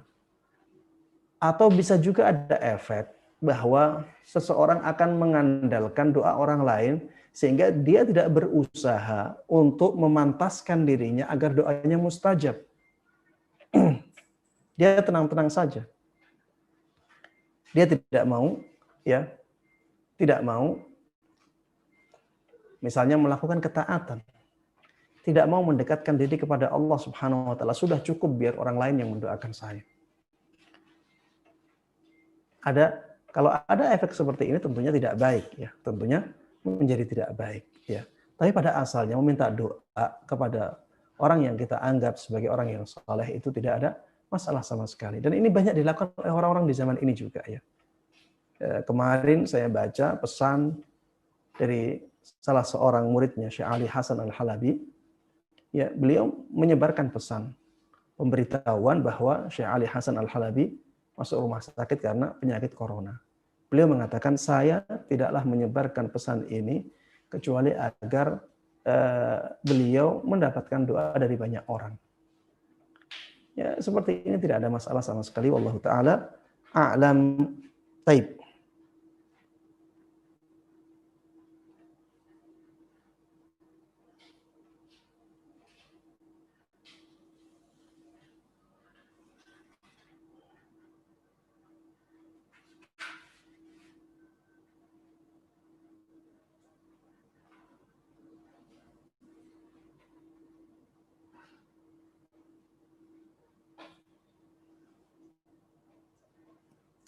Baik, ada pertanyaan yang lumayan panjang. Assalamualaikum Ustaz. Waalaikumsalam warahmatullahi wabarakatuh. Semoga Ustaz dan keluarga serta seluruh orang muslim senantiasa dalam lindungan Allah. Amin amin ya rabbal alamin. Begitu pula untuk orang yang mendoakan ini. Izin bertanya, bila ada orang yang mengkhianati seseorang tanpa diketahui oleh orang yang dikhianati, misalnya suami yang berselingkuh dari istri maupun sebaliknya, namun ia segera bertobat dari perbuatannya, apakah itu termasuk kategori menzalimi orang lain? Dengan apakah dia harus meminta maaf kepada orang yang dikhianati tersebut agar tidak ditagih atau diambil pahalanya kelak di akhirat? Padahal ada hadis yang mengatakan kalau kita harus menutupi aib bila sudah bertaubat, karena Allah sudah menutupi aib kita sehingga kita tidak sampai tahu, sehingga dia tidak sampai tahu. Mohon nasihatnya Ustaz. Ya, ini khianat seperti ini ya. Berkhianat seperti ini ya, Anda melihat tidak merugikan pasangan ya. Tidak merugikan pasangan tapi merugikan dirinya sendiri. Dia melakukan dosa besar ya, berselingkuh ya, berzina dengan yang selain pasangannya, apalagi ya dia sudah punya pasangan berzina. Ini zinanya zina muhsan. Kalau syariat Islam ditegakkan, maka orang yang seperti ini harus dirajam. Ya, kalau dia mengaku ya atau terbukti melakukan tindakan seperti itu ya dengan 4 saksi laki-laki atau dia mengaku sendiri, maka yang seperti ini hukumannya rajam ya. Na'udzubillah min dzalik. Ini sebuah dosa yang sangat besar. Ya, yang rugi bukan pasangannya, yang rugi dia sendiri. Dia mengkhianati jalinan suci, tali suci pernikahan, tapi dia tidak merugikan pasangannya. Yang dia rugikan adalah dirinya sendiri. Ketika pengkhianatan tersebut, ya, pengkhianatan terhadap pernikahan itu ternyata tidak ketahuan, maka yang harus dilakukan oleh dia adalah segera bertaubat kepada Allah Subhanahu wa taala. Segera bertaubat kepada Allah Subhanahu wa taala. Agar Allah Subhanahu wa taala mengampuni dosa-dosanya. Ini dosanya kepada Allah ya, dan dosa ini dosa yang sangat besar sekali. Sampai ada hadnya, ada hukuman khususnya dalam Islam. Ini dosa yang sangat besar sekali. Di dalam Al-Qur'an bahkan ya, untuk menunjukkan besarnya dosa zina itu, sampai Allah itu memerintahkan kita untuk tidak mendekati zina. Ya.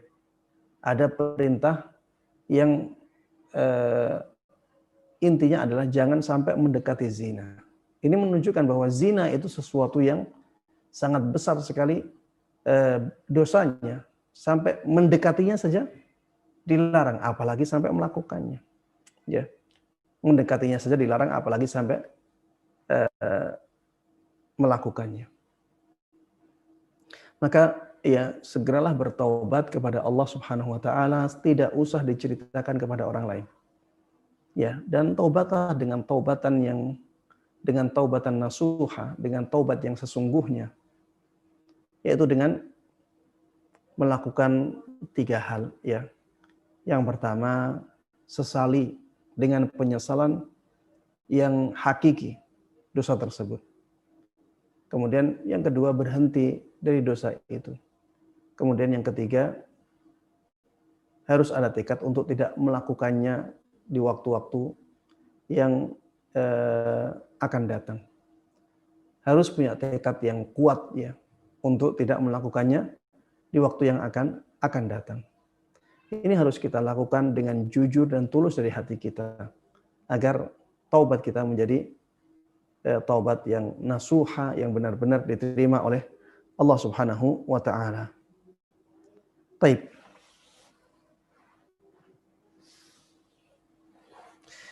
Assalamualaikum warahmatullahi wabarakatuh. Waalaikumsalam warahmatullahi wabarakatuh.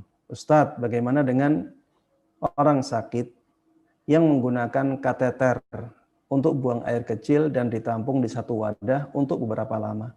Misalnya di rumah sakit atau bisa juga di rumah. Apakah ini menjadi sebab malaikat tidak akan masuk ke dalam rumah sakit dan rumah, padahal orang sakit sangat membutuhkan doa?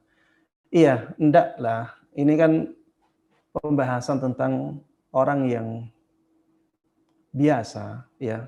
Yang kita bahas tadi adalah pembahasan tentang orang-orang yang normal, orang-orang yang tidak punya uzur. Keadaannya sehat, dia bisa melakukan yang semestinya. Kalau keadaannya dia punya uzur yang seperti ini, ya jelas ya tidak masuk dalam pembahasan kita. Tidak masuk dalam pembahasan kita. Justru Islam ya adalah agama yang akan terus memberikan kemudahan bagi mereka yang punya uzur. Uzur-uzur tersebut ya diperhatikan oleh Islam. Makanya para ulama yang menyimpulkan kaidah al-masyaqqatu tajlibut taisir. Apabila ada sesuatu yang berat, maka ia akan mendatangkan kemudahan. Ya, sesuatu yang sulit ya. Keadaan-keadaan sulit itu akan mendatangkan kemudahan. Jadi pada keadaan-keadaan yang sulit, keadaan-keadaan yang berat ya, Islam memberikan keringanan. Islam memberikan kelonggaran. Maka ya kita katakan yang seperti ini tidak masuk dalam pembahasan kita tadi karena adanya uzur. Karena adanya uzur. Ketika kateternya ya bukan kateter, tempat penampungan itu sudah penuh ya, maka segera dibuang. Segera dibuang, diganti dengan tempat yang lain. Tidak ada masalah menunggu tempat tersebut penuh baru nanti dibuang, tidak ada masalah karena seperti itulah yang memudahkan ya. Seperti itulah yang memudahkan dan Islam yang memberikan kemudahan kepada para pemeluknya. Wallahu taala a'lam.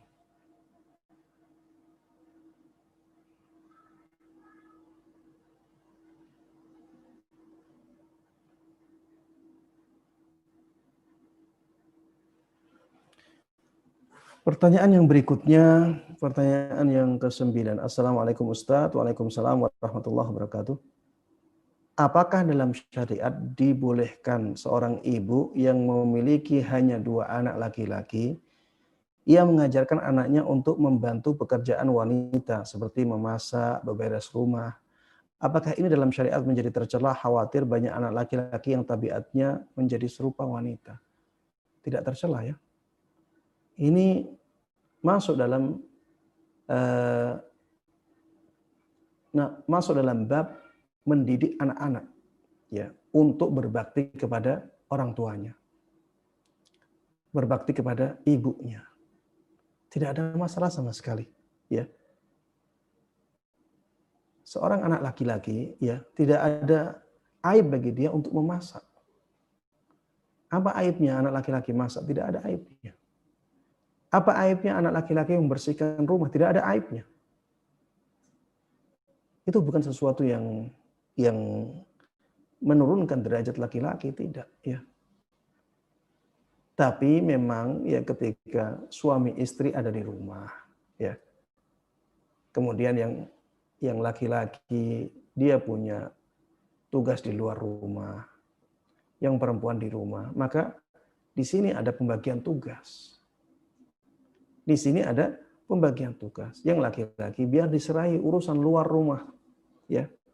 Sedangkan yang perempuan diserahi tugas-tugas yang berhubungan dengan yang di dalam rumah. Bukan berarti ketika suami tersebut pulang misalnya nyapu menjadi tercela, tidak.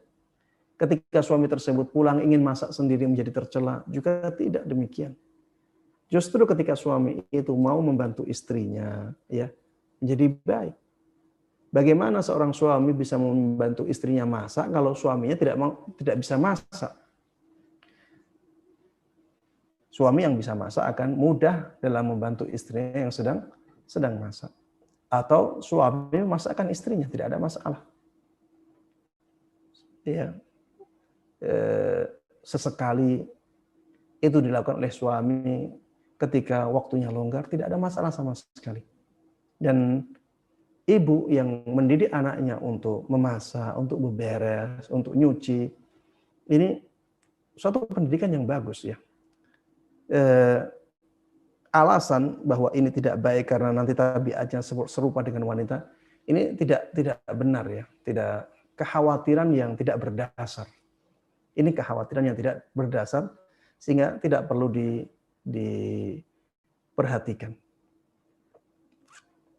Tidak perlu dilihat sama sekali.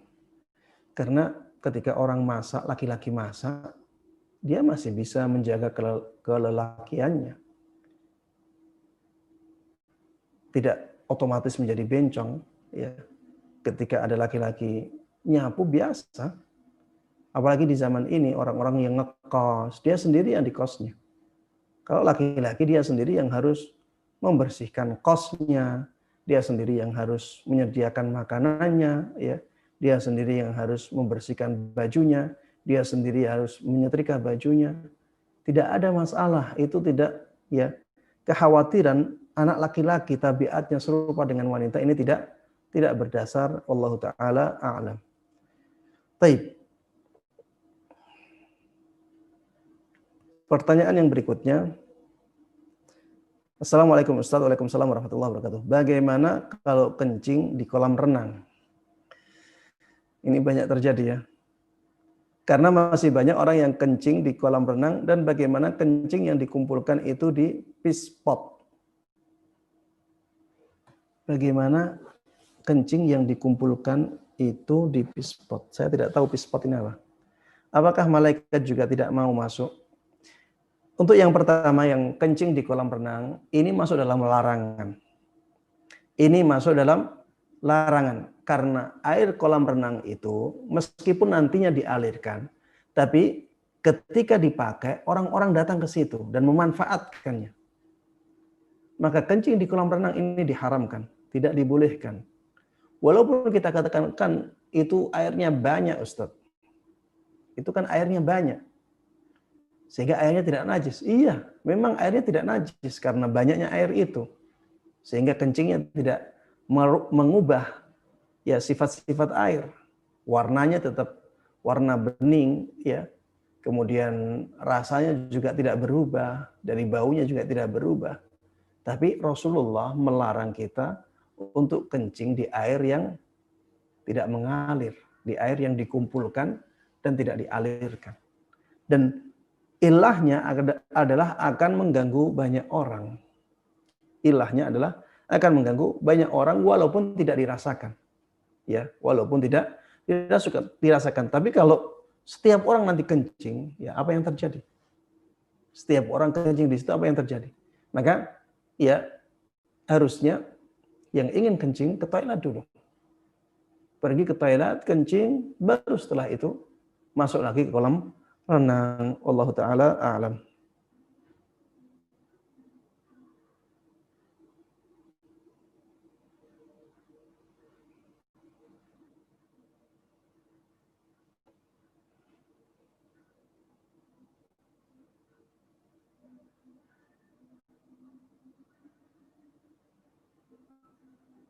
Baik, ada pertanyaan bagus. Assalamualaikum warahmatullahi wabarakatuh. Waalaikumsalam warahmatullahi wabarakatuh. Saya sedang berusaha untuk mengqadha puasa-puasa saya di masa lalu.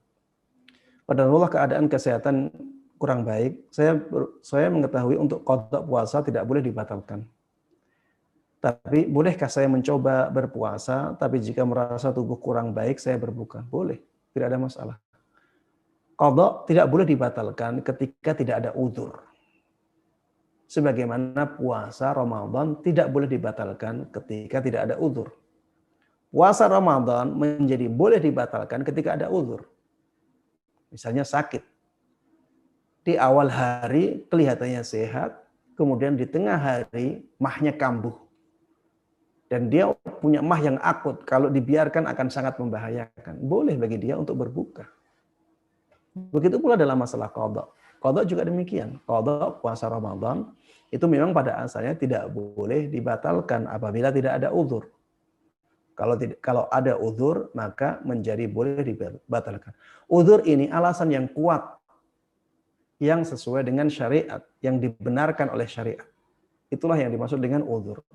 Jangan sampai nanti alasan-alasan yang remeh-temeh dijadikan sebagai uzur, tidak ya. Uzur adalah alasan yang kuat yang dibenarkan oleh syariat untuk melakukan sesuatu yang asalnya tidak dibolehkan. Allah taala a'lam.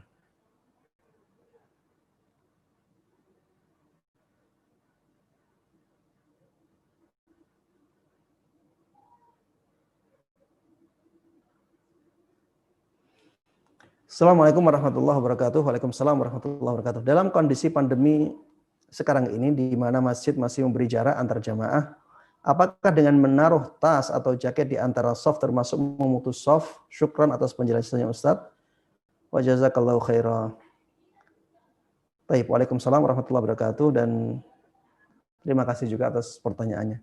Iya, saf sekarang sudah terputus ya. Sesuatu yang sudah terputus itu tidak bisa diputus. Sudah dia terputus sudah. Jadi kalau kita letakkan tas di situ ya menjadi tidak ada masalah. Memang pada asalnya terputus. Tas itu tidak memutus shaf.